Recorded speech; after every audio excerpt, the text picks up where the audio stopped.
e-hazard, taking the flash out of electrical safety.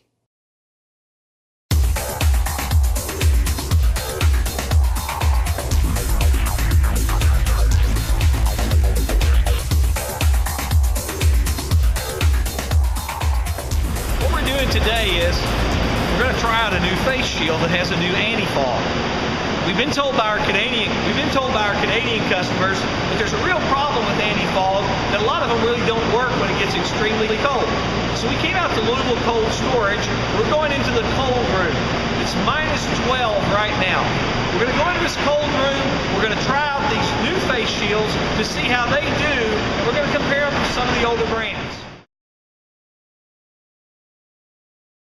Trying the next shield. This shield is also a anti-fog treatment, like the last one. We're trying it also for 3 minutes.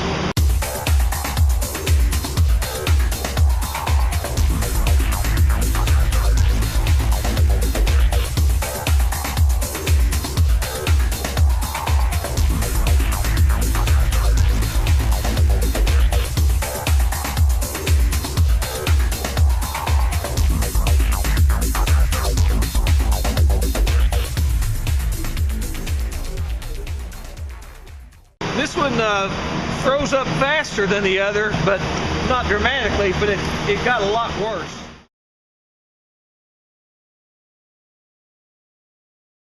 3-minute test with the Antifoam.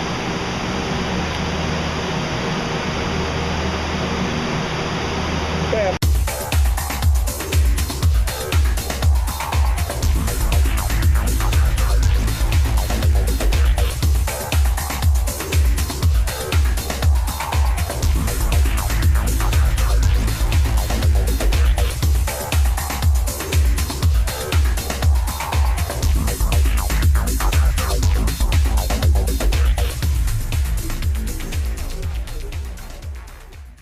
Can still really see for the most part.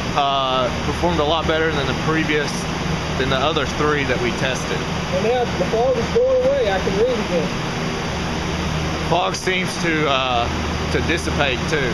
Yeah. All right, let's take it off and get a video of what's frozen. The top seemed to clear very quickly. I'm going to just wipe it and see if it wipes. Doesn't seem to wipe very well. But it is better. It is frozen a little bit, but visibility was still there. It seemed to outperform the other ones.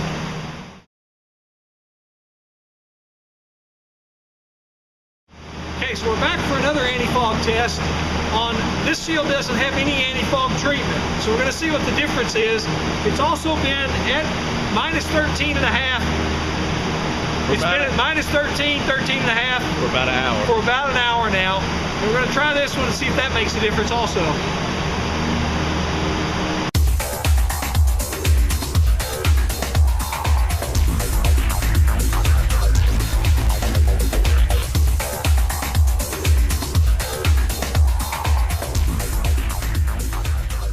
No visibility, gone. Minute 30 seconds, no visibility. You want to take it off? Yeah. We're done? Done. And no visibility, a minute and 30 seconds.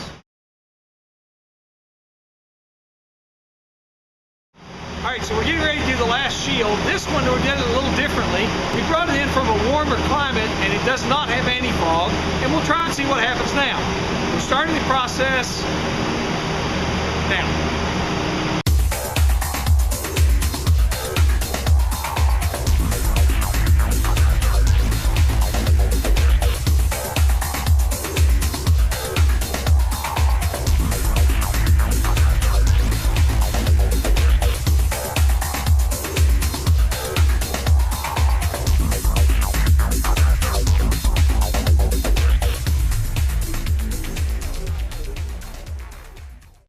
all right, take it off and let's film the inside of it.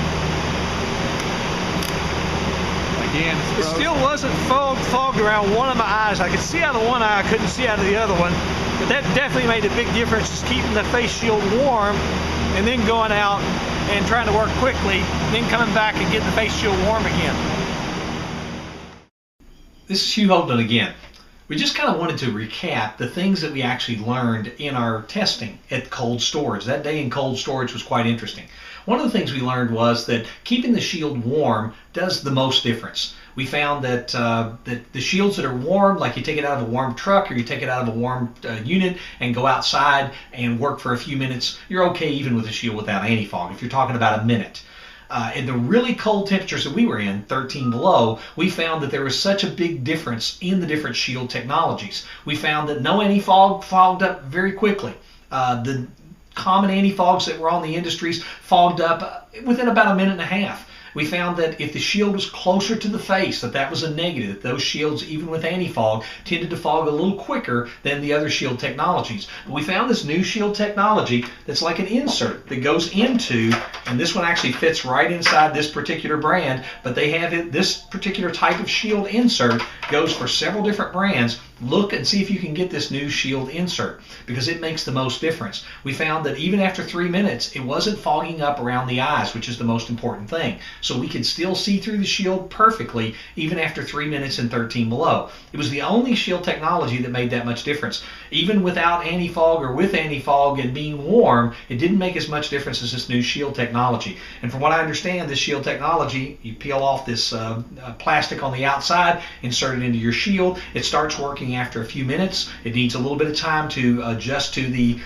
moisture in the air, and then once it's done that, it can be rejuvenated by just washing it with soap and water. So there's some new technologies out there that you ought to look at. The most important thing to do in anything you buy PPE wise is do a wear trial in the real conditions that you're going to be in.